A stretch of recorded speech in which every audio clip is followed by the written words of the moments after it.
double check. That looks good. We'll let in our audience here. Okay, welcome guys. Welcome to Piano Tech Radio Hour. Good to see you. Good to see you out there on Facebook and YouTube. It's going to be a fun show today. Halloween is fast approaching. We're doing Halloween stuff over here where I'm at. Just did a little local walk around town to get candy for the kids of the 6-year-old Liana. And believe it or not, I was Hagrid from Harry Potter just about an hour ago. Changed out of my costume and makeup and like a normal me again, but it's You pretty should have fun. kept it.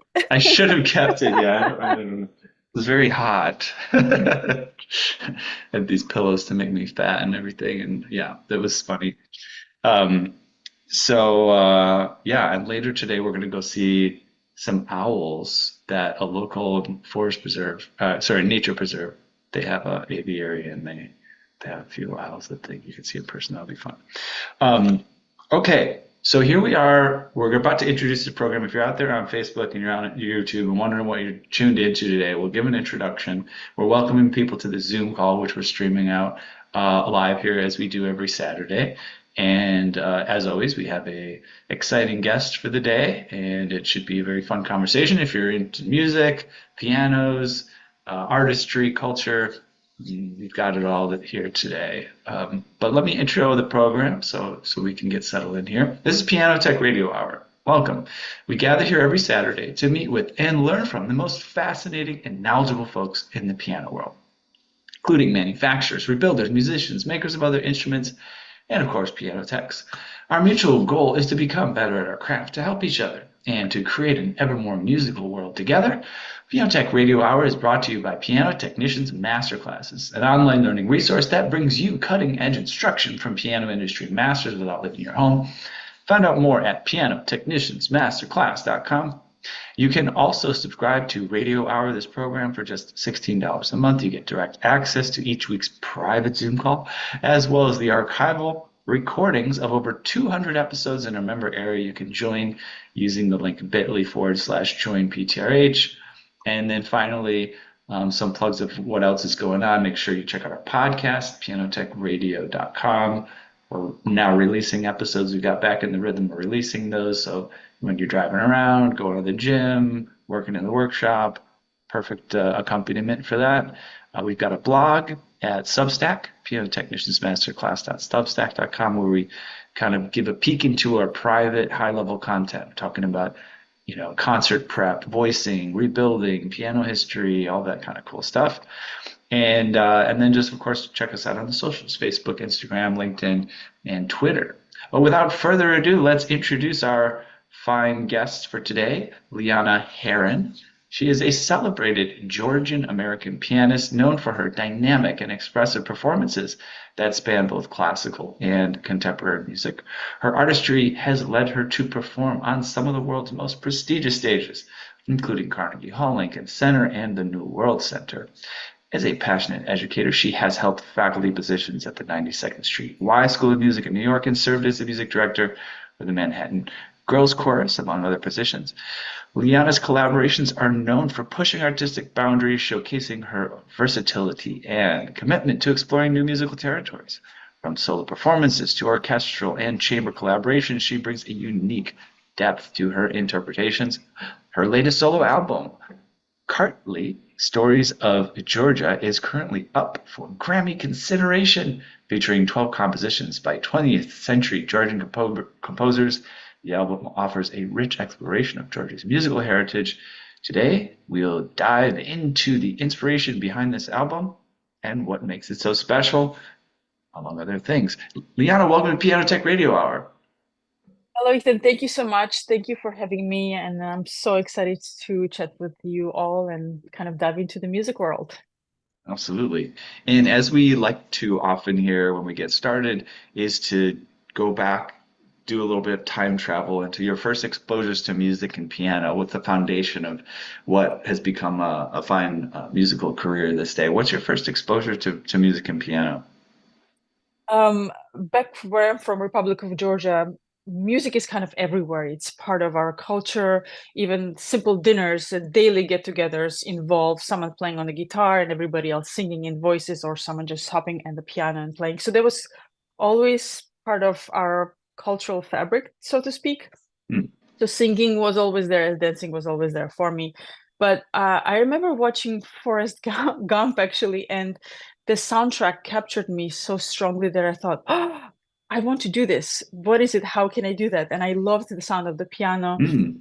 So, but in the Republic of Georgia, if you want to be a musician, you can only get educated in classical music. So I thought, okay, I guess I'm a classical pianist. Mm. And I went to a very intense school that is from elementary through high school. It's the same school, considered somewhat boarding school, but I didn't. I lived in the same city. It's very intense. By the time you're done with high school in that same school, you are a professional concert musician. It's just that's how they train you and mold you into Mm. it. And so Mm. so from the start, it kind of started with Forrest Gump, but jumped into it and never looked back. Okay. Now, do you know the composer of that music I for don't Forrest Gump? remember anymore who.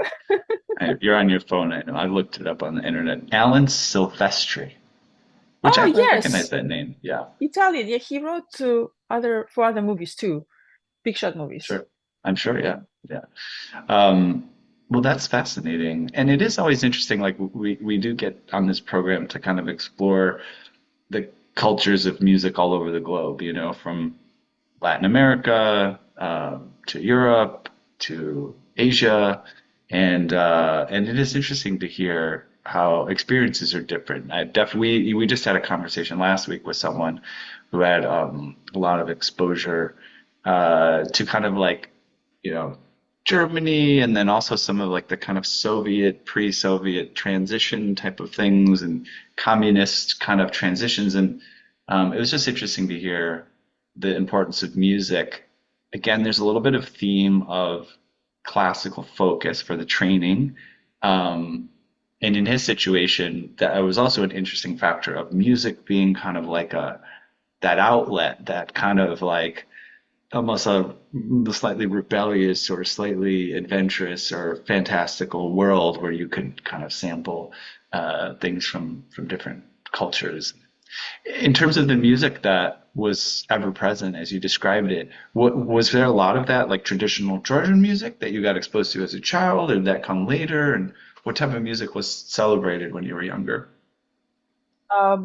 It was all such a huge mix. My favorite musicians when I was growing up were Chuck Berry and Tina Turner and Stevie Wonder. So it was a big mix, partly because my dad is a jazz drummer. So I was exposed Hmm. to a very wide range of things. And I mean, folk music was always there because simply even to graduate high school, you had to sing all of the Georgian chant. They would literally pick anyone. And you were assigned a voice in groups of three kids, and you had to sing it. So we knew all of that. That was part of it. But at home was a very different scene, and I loved it. That you go to school, there's this very national, which makes sense because I grew up in post-Soviet, so I was very pro-national everything. And then I would go to my piano lesson. It was so classical, but then I loved coming home, and it felt like freedom. Mm. And I remember my dad telling me that they had to hide Beatles recordings and because it was considered illegal. All of the music was considered completely, you could get in trouble, you could go to jail for it. So home was very, very varied of Michael Jackson and Joe Cocker and whatever not. It That's was a big fascinating. mishmash. Yeah, yeah, that's really fascinating and fun to hear about.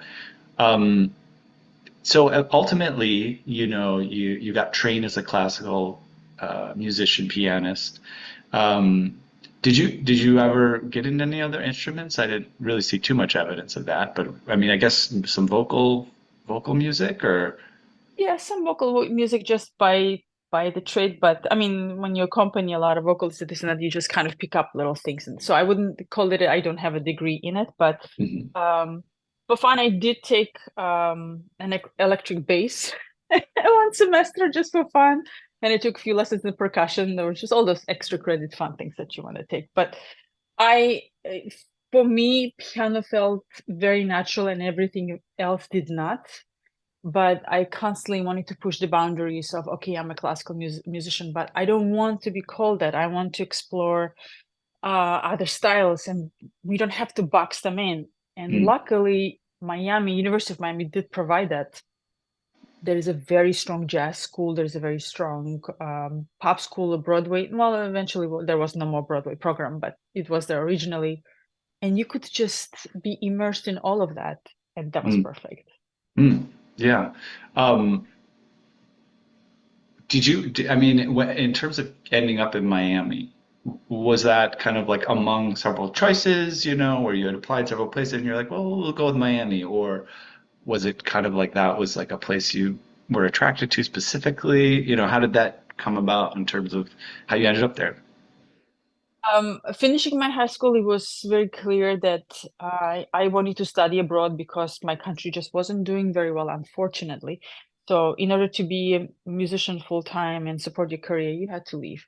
And United States seemed like a natural choice to me because I was just drawn to the culture very much. Thank you, MTV. And I did apply to several schools. I was invited to Juilliard and New England Conservatory and the University of Miami, but University of Miami immediately offered full ride. Mm, And leaving Georgia was really hard. Even though I was already accepted in the University of Miami, I was denied visa twice. So I was told by American Embassy, no, you cannot go.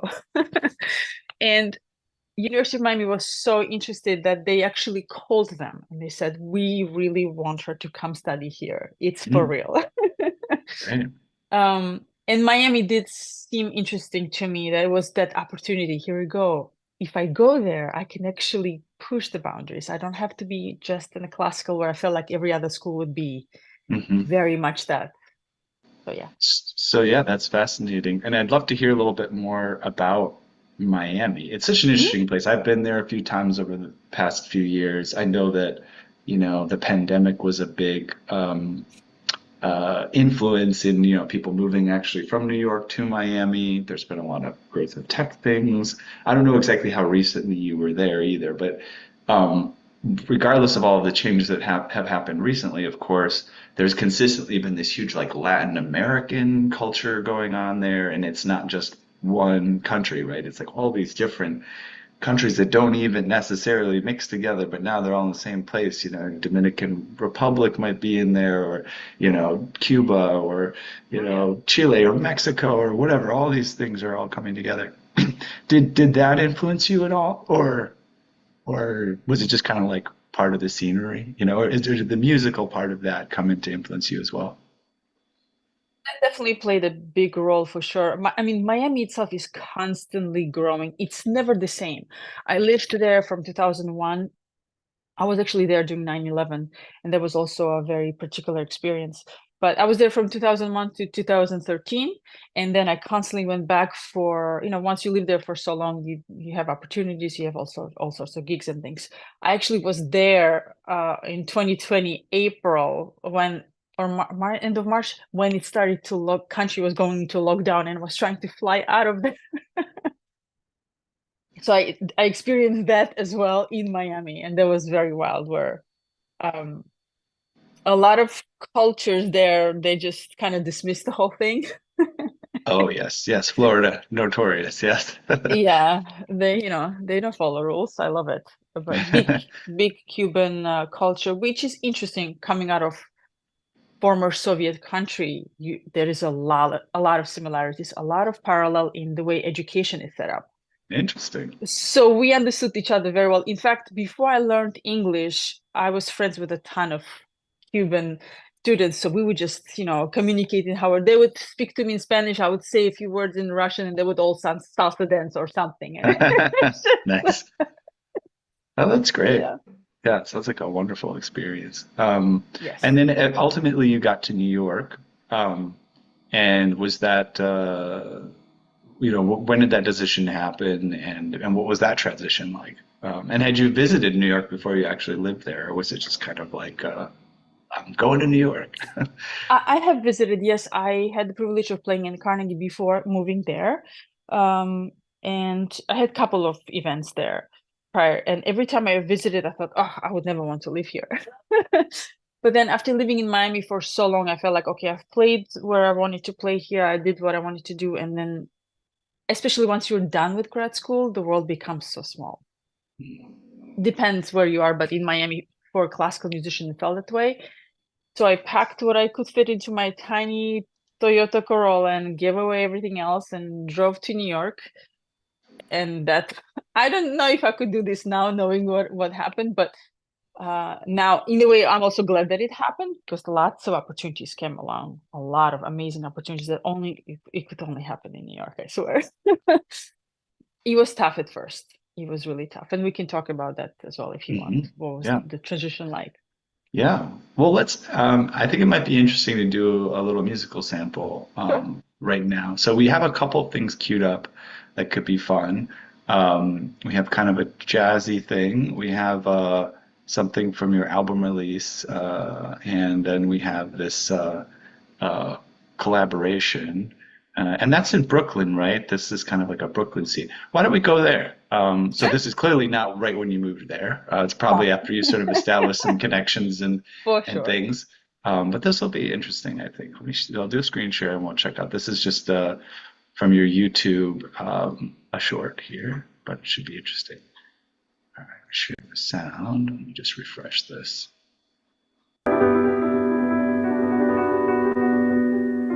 Oh, not that one actually. Yeah, it's the We wanted the long form no, video. the long one, yes. Yes. Okay, And great. while you're queuing it up, I'll say what it is. It's a piece called Eki Hugsa in Okay. Icelandic, which it means don't think, and it's by Olafur Arnalds, who is a really big shot right now.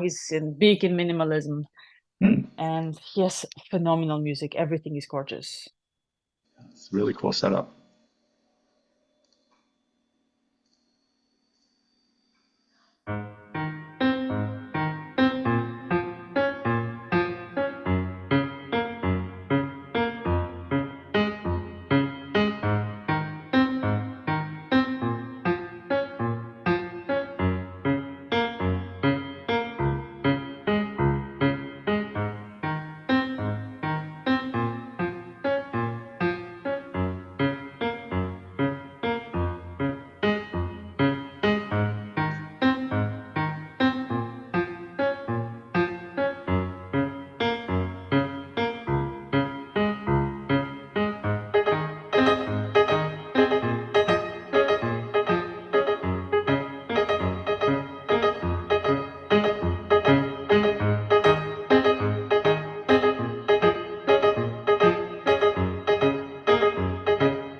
And it does go on. It's the whole thing. That was really cool.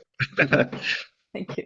And tell me more about the composition there. And that's another composer, or that's pure composition again. Tell me about it. It's my arrangement. So original piece, if you look it up by him, it's an orchestral piece. Okay. And during the COVID lockdown, I thought, why? I just was kind of playing around with ideas, and I really wanted to do something with loop station. I thought, well, it's a minimalistic piece. It just layers on things. Why not try it out with a loop station and acoustic piano? Hmm. And so this was the experiment of just taking an orchestral piece and putting it on a single instrument, but layering it up, because loop station allows you to layer up 99 layers per channel, and there are 7 channels, and you can then work with effects. You can, once you play it over and let it loop, you can do it so that it reverses the things for you and all sorts of things. So it kind of develops into a big thing. A little Wonderful. experiment. So, Also, I'm just curious, like how an event like that comes together. It looks like such a cool, unique experience, and you have some dancers involved, and um, the actual venue is seems very unique. And you pull together like an audience that is interested in the specific thing. Like, how did that all come together? That was a wild experience. They found me through Instagram and they were looking for unique musicians to do certain projects, and they gave me a time frame. They said, what can you offer us for a 15 minutes time frame? And I put together the combination of different pieces that would work really well for that situation. We none of us got together until the day before, so I knew that I just had to take care of my music part and hope that there would be a sound person that knows what they're doing. And the event was a very high-end thing where it was by invitation only, and they had all sorts of different things. There was then that turned into a fashion. So this was the head of the fashion show. We Hmm, kind of opened it for them. There were dancers, there were rappers, it was all sorts of things. It was pretty wild. fascinating. So they found you, and the dancers, they brought the dancers together with you as well. You didn't have to form that relationship even. No, not at all. They had an idea of let's have a keyboard piano music with a choreographer. And I Mhm. sent her, here's what I'm thinking to do. And then she based on that, she built the choreography and staged it. That's pretty cool. That's Yeah, pretty it cool was how they fun. could pull that together. It looks very polished, and but it sounds like they successfully kind of just pulled a lot of things together that fit together as a puzzle. Exactly. Yeah. Wonderful. Okay, so this kind of brings us to part of your experience in New York. Clearly it's like I'm imagining this fun, life story. I'm in Georgia and we're just, we're learning all the folk songs of our country, and I'm sure you maybe only imagined ending up in New York and doing these type of things one day. So tell me, for example, that particular event, how long did it take to get to that point where you were participating in that kind of an event? Was that, relatively not necessarily that particular event. Maybe there were other opportunities that you found, but like you said, when you first got there, it was kind of hard. How Yes, did it was that very how hard. did that grow in terms of Ooh. making your space in the New York area? If I condense everything into a little paragraph, I would say that where I got there and it was so difficult that I completely honestly forgot that I was a musician. I had to pay the bills, so I got a job at a retail shop, then at some gallery where they needed a projects manager that puts together booklets and hangs paintings on walls. Of course, you're never treated well in those jobs. Everyone's talking down at you. It took breaking through that and saying, no, I want to do something, I want to try, because everything is structured in a way that when you're having a hard time in life, you're blocked into it. You're not allowed to go into a different box. And Mhm. it's all on you, really, to make that happen. Mm. So at first, I did not have the piano in New York, so I didn't have any access to an instrument. So I had to kind of meet people who go to schools there and then become friends with them and ask them, can I sneak in to practice? And they'd be like, yeah, you know what? If you come in here at 8 a.m., no one's here usually. So, okay, so then there was an hour before my work shift would begin. I can go and practice a little bit and kind of remind myself, hey, I used to do this. This is cool. Little by little, when you start networking, like everyone says, network is a big word these days. It's really Mhm. true. It's just meeting people and letting them know what you want to do. Don't wait for them to come to you. Don't sit in that castle of yours and think that things will happen for you. You really have to meet people and go out of your way. Um, I kind of got into an accompanying, and accompanying led me to Manhattan Girls Chorus that I worked through. I became a music director there. And through that, I ended up performing with Steven Tyler, ended up working with Sting, Bruce Springsteen, James Taylor, and Carnegie Hall for their Rainforest concert Wow, series. I mean, it was crazy. The Late Show with Stephen Colbert. But that's New York for you. You can go from completely nothing, folding sweaters in a retail store, to all of a sudden you look up and think, how did that happen? And sure. it didn't happen at you. You just kind of what's the next step I can do? Okay, climb to that. What's the next step I can do? Climb to that. And just don't give up, because New York, oof, you never know. You can get that one call and you better be ready. Yes, when opportunity knocks, yeah, you better be ready. Yeah, Yeah. Well, that's really fun. That's really exciting. I had a similar experience in New York. I think, it works for some people, it doesn't for others, right? But as you were talking about it, the word hustle comes into mind. When you get to New York and you're not from there, you gotta, if you're not hustling in your normal life, you're either gonna learn to hustle or right. you're gonna get out of there. It takes a Um, couple times of crying in subway to figure it out. Sure. Yeah, yeah. I could cry in the side of the way. We can't. I don't know. There's not a lot of Actually, sometimes people who know New York are on these calls, but I'll cry on the subway just because the signs that they put up when the trains are rerouted are so confusing.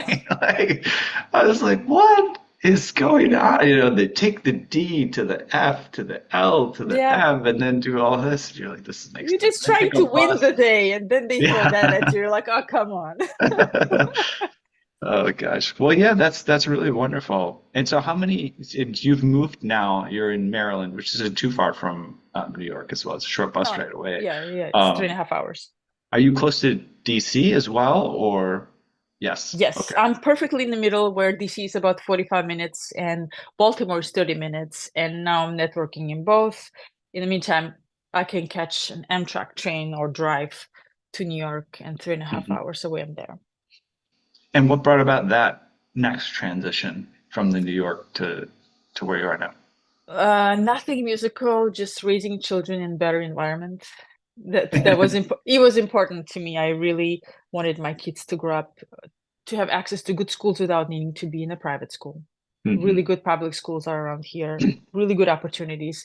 And you know what? COVID kind of taught me that you don't you don't need to be actually in a cool, hot place anymore. You can actually network. And I feel like I established myself enough with certain projects to where I could just take them wherever I go, and still be able to do them. So far Wonderful. it's been really great. Zero regrets. I don't I'm sorry, New Yorkers. I love New York to visit, to play, but it's really nice to just feel safe and calm. And it's all about personality. It's me. It's not the New York. It's me. Okay, we believe you. We believe you. I think it'd be cool to hit one of these other musical clips now as well, just to kind of touch base again with your artistry. What do you think about uh, I guess we have the jazz one, and then we also have the clip from your release. Are those Sure. both in New York as well in terms of their location? Yes, yes, Okay. they're both in New York. All right, let's do your record release. I think that will be an interesting Sure. one. And yeah, give us some context on this particular one. So this piece is called Panduruli, which means in the style of guitar strumming a guitar. hmm And it's based on a folk traditional instrument in Georgia called pandura. Okay, it's gonna refresh this. Make sure the sound is on. What's going on here? Oh, come on, why? It's muted on top, I see. Oh, on top. There we go. All Yeah. right, let me refresh this.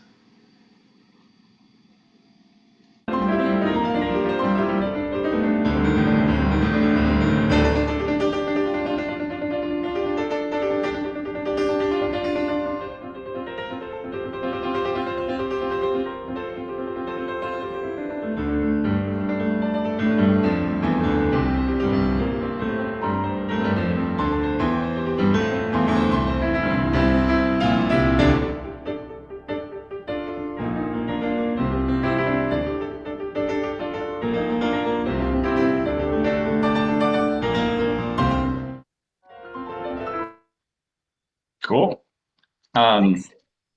yeah, I mean, really cool music. So these are your arrangements, and then they're inspired, or what? Yeah, what are we doing? What are we?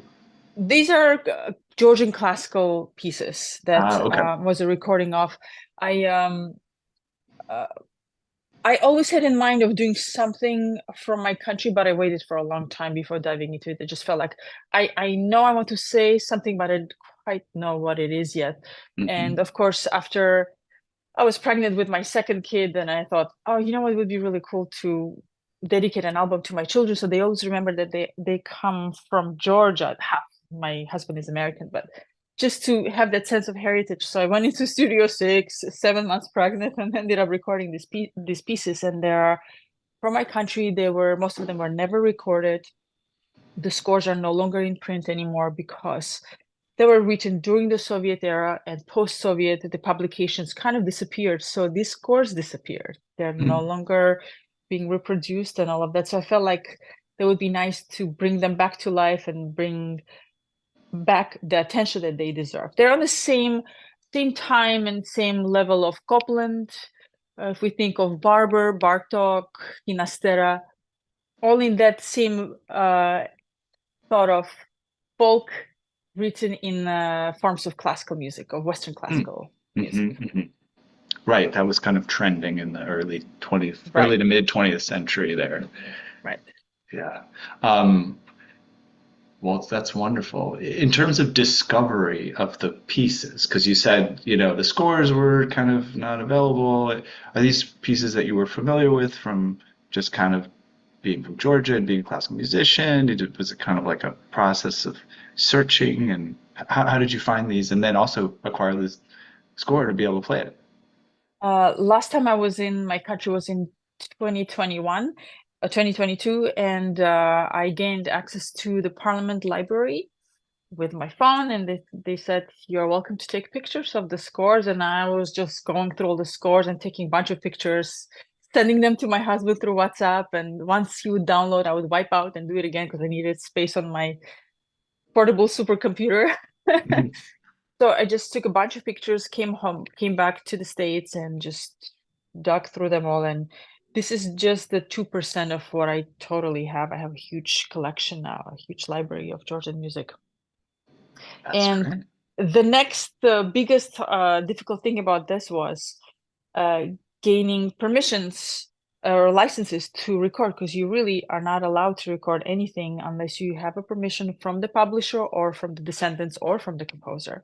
Now, Right. how do you find them? No, the organization no longer exists. But my country is small and the music world is even smaller. So I was able through grapevine find all the descendants and individually call them and find their phone numbers and introduce myself. Hi, you don't know me. My name is this and this. I'm calling you from America. Is it okay? And luckily, all of them were really welcoming and very nice and gave me permissions to record all these pieces.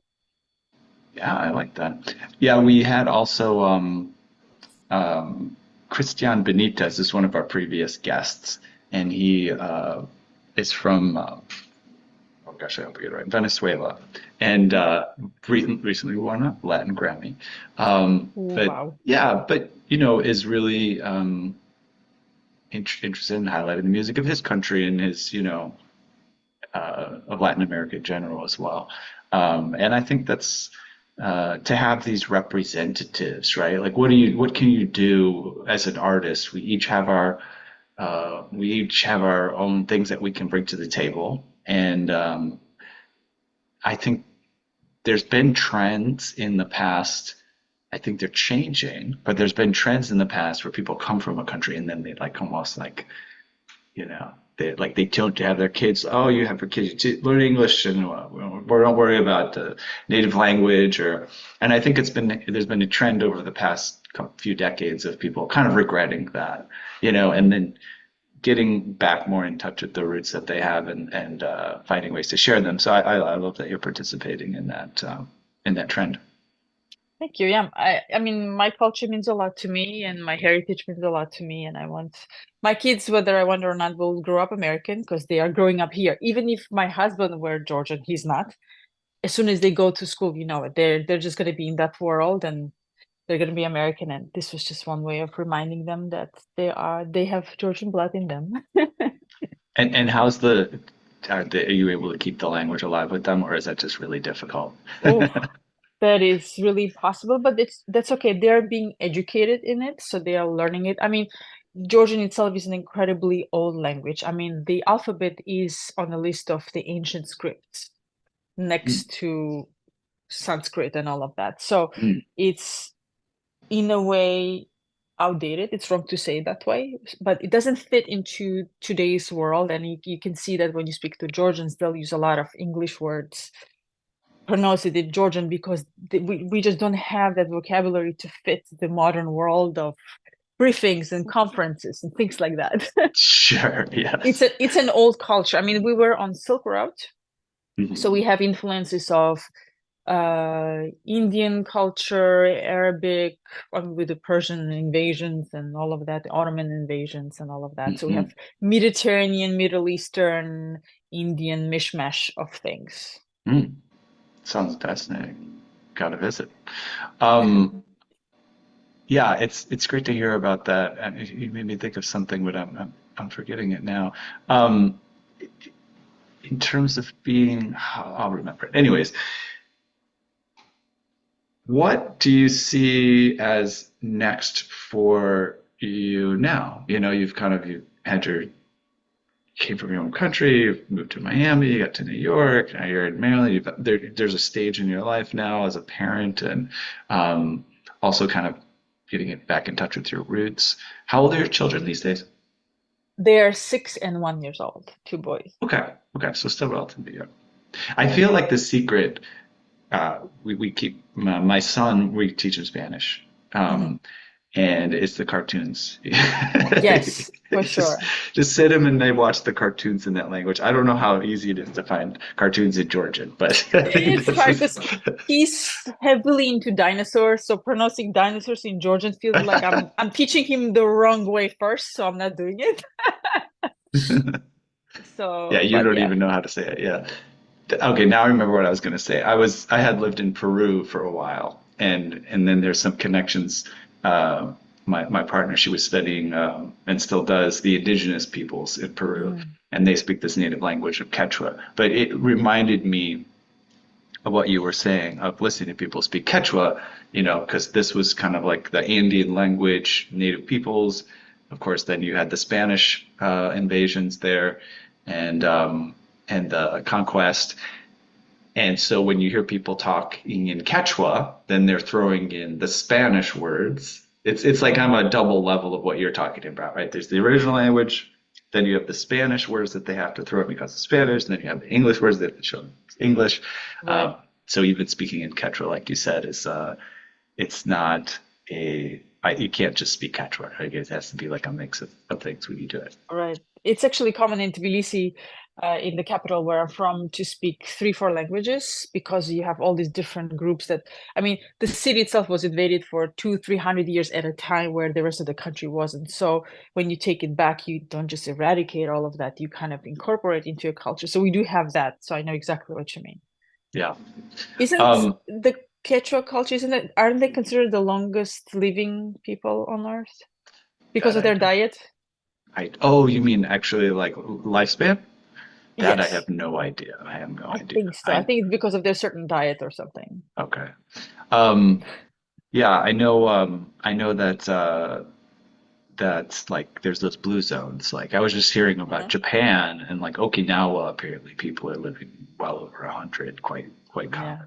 It's And because of the communities. They're constantly connected with people. yeah, they have all yeah, and there's the different ingredients in that. You know, people can't quite pin it down, but you got the communities, you got the diet, you know, It's the and purple potato. it's the purple It's the potatoes, purple potato. whatever it is, people are trying to do it. Yeah. Um, so I want to talk a little bit about pianos here with you.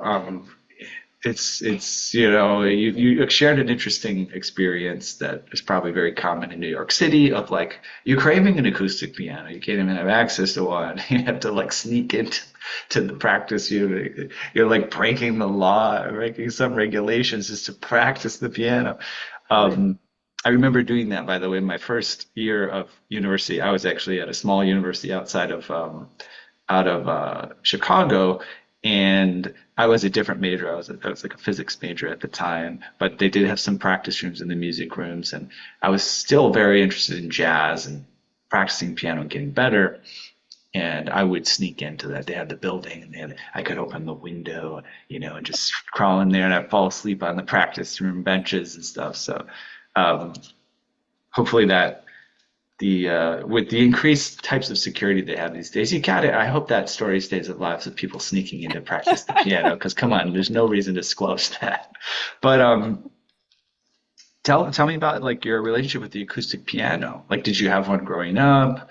Have you did you eventually get access to one for yourself in New York, or was that never even possible? Do you have one now? Yeah. Growing up, I had an upright piano with ivory keys.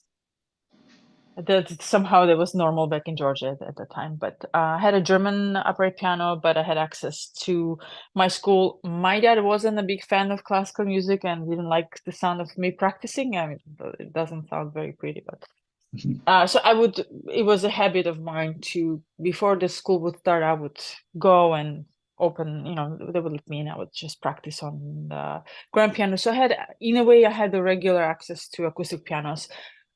Eventually in New York, of course, as all the stories happen in New York, I was playing a piece by a composer, and she was listening to me once practicing at home. I had this little upright piano, like almost like a spinet. And she got so frustrated. She goes, no, no, no, no, no. You can't do this. If you're doing this right, and if you are committing to being a concert pianist, you have the normal piano. So she gifted me a Yamaha C5 baby grand. Wow. So Amazing. so now I have a Yamaha baby grand. Okay, beautiful. Yeah. Yeah, that's actually very funny. Again, Christian, who was on the podcast here, kind of similar story. There was a guy who was passed away at some point, but in his last wishes, he said he had this piano and he wanted to go to some good artist, and they had this little secret kind of outreach campaign where they were trying to find the artist, and they would have them do an audition. They're like, you're auditioning for something, and they're like, okay, fine, and then they picked the person that they liked, and they just gave them this piano. And Yeah. yeah, I've heard that. And also, we have some clients in our piano tuning business in New York. I know at least one or two. Yeah, same story. There may be some wealthy person, they have a piano, they don't really even play it themselves, and they say, all right, here, take it. You could do Yeah. something with Also, this. music schools, especially in New York, have lists. You can get on a waiting list for a piano because a lot of people donate pianos to music schools. That's the first thing they think of. If someone passes away and they don't want to deal with it, they will call up the music school. Hey, do you want this piano? So you can actually get a piano through music school as well, because they also need to get rid of it. It's a good tip. Yeah. Um, and then so now you have this Yamaha uh, grand piano, and how is it? What kind of shape is it? And is it holding up pretty well? Is it, are you hoping to get some, refurbishment, or is it kind of in great shape? And you find good piano technicians? What's it like? It's quite new. Hmm. So it needed to be played on to get in shape because all new pianos Oh, great. need that. Yeah, it's funny. We always think of when we think of piano, oh, is it too old? And actually, old piano is good for pianists because it's toned, it's played, and strings are alive and everything. But new pianos you actually need to work a lot on, and they're a little bit stiff, which is good for practicing, not so great Hmm. for Hmm. performing. So it's somewhat new, but it's getting looked at twice a year. Unfortunately, I do get to pop strings in between, so it's always missing one or the other string. But Give it's that it's it thing some serious work. yeah, but to be honest, I love Yamahas in general. I think they're fantastic working pianos. They're loyal friends when it comes to working. They always show up. Yeah, yeah, must have been increasingly better and better the past several decades. They've just gotten better and better with their pianos. I did notice how the market of pianos is so small in the States. See, we only have what Yamaha Steinways and Baldwins at most, and Baldwin is owned by Yamaha, I think. But I that's should it. know, but I don't. I think they've been bought up by Yamaha. But in Europe, we have so many different. We have German, we have every kind you can imagine. We're constantly exposed as musicians, we're constantly exposed to different types of pianos. Where here the market is, it's either Steinway or Yamaha, and for concerts, really, it's only Steinway. Hmm. Now, if you're back in Georgia, or maybe you're playing somewhere else in Europe, is there a piano that we don't see much of here in the States that you like, or is your reference point mostly what you have from the States?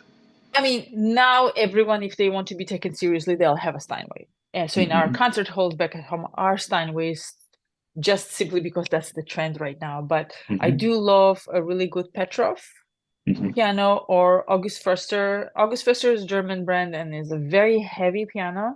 But in some ways, it depends on the pianist. We all have our preferences. I like heavy pianos because it makes me feel like I stay in control, so my hands don't fly away.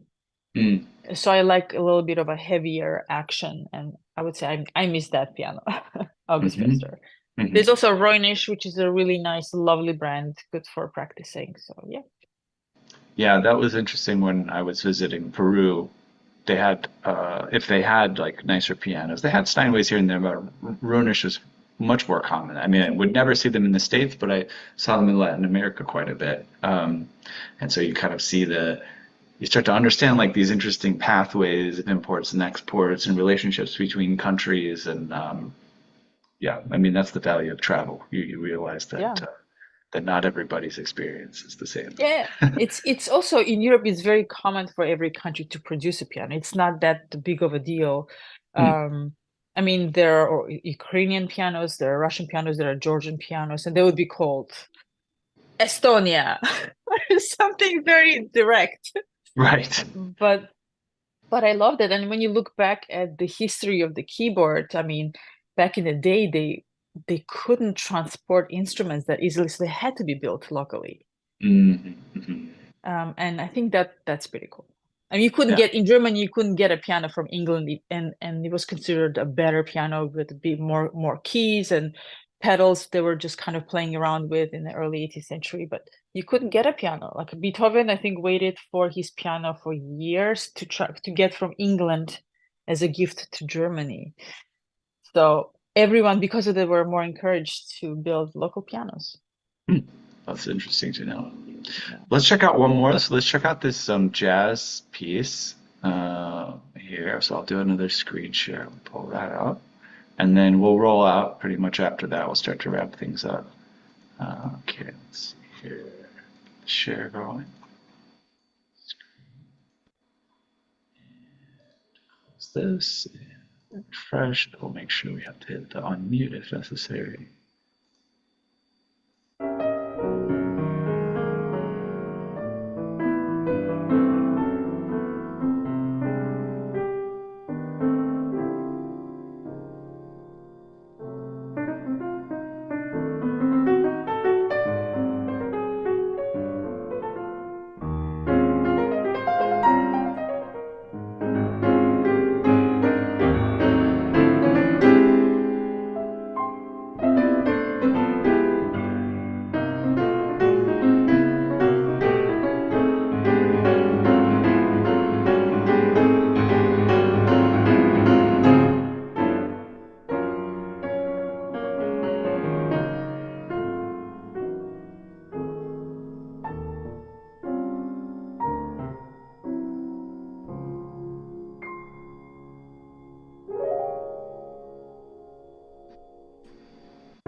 Nice.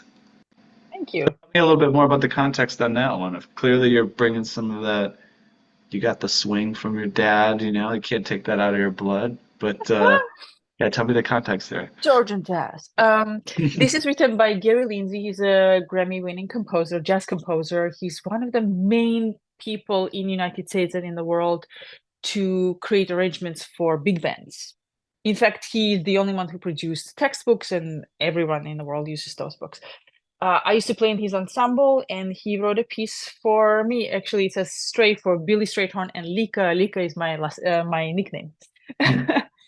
So he wrote this piece in imitation of Billy Strayhorn, a famous jazz saxophonist, and turned it into a solo piano piece and gave it to me. Beautiful. And what's your experience then with jazz? It sounds like you were exposed to it as a child. And have you gotten into like playing jazz and not, you said you played in ensembles. You play like in smaller ensembles. Do you improvise much? We haven't covered that, so I'm just curious. I do, but you know what? I would never dare to say that in front of a jazz musician because I, to me it feels like I'm just imitating what it should sound like, but I don't understand the true structure. The way they think is so structural of how they Okay. improvise, how they take turns to do the solos and all of that. I don't think that way, unfortunately. I just think this could sound like it, so I feel deep down that I'm faking it, but maybe that's the the limitations of a classical musician. You just tell yourself that you're not a jazz musician, not supposed to. Called fake it until you make it. That's That's what it's right. called. So I'll let you know.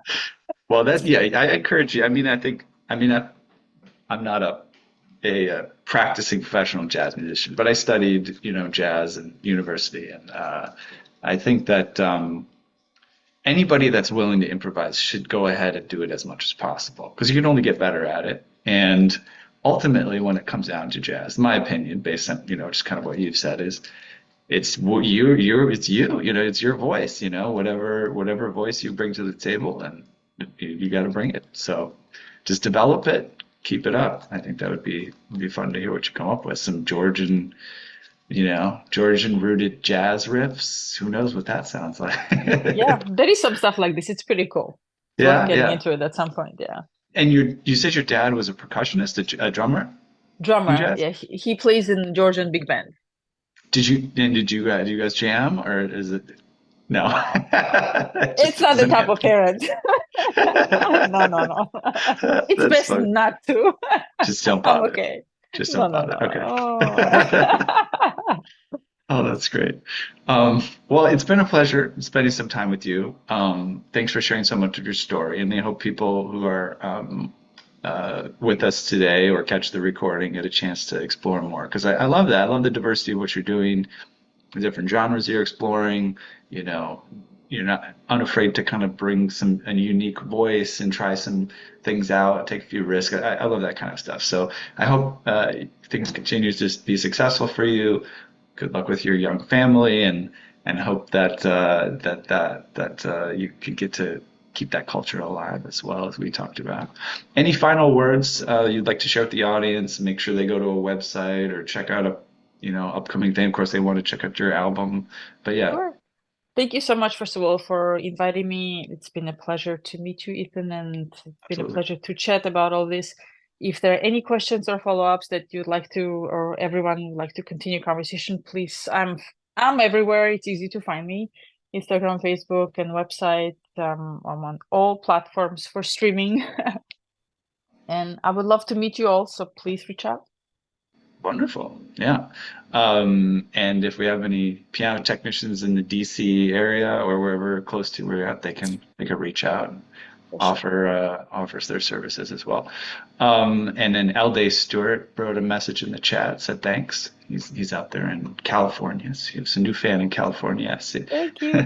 Um, okay. Well, I'll do the outro and then we'll sign off for the day. So this has been another musical journey here at Piano Tech Radio Hour. Thanks to Liana for joining us today, along with our live audience here on Zoom. As always, we're brought to you by Piano Technicians Masterclasses, cutting edge instruction from piano industry masters without leaving your home. If you just joined us today, signing up for this session individually, make your life more convenient. Subscribe to PM Tech Radio Hour, just $16 a month. You get the recording of today's session in our member area, automatic registration for each week's new session. Sign up at bit.ly/join PTRH. Make sure to check out the podcast, the blog, on Substack, as well as our social medias, Twitter, Instagram, LinkedIn, and Facebook. And also subscribe to the email list at pianotechniciansmasterclass.com. It's really easy to do and keep up with what's going on. All right.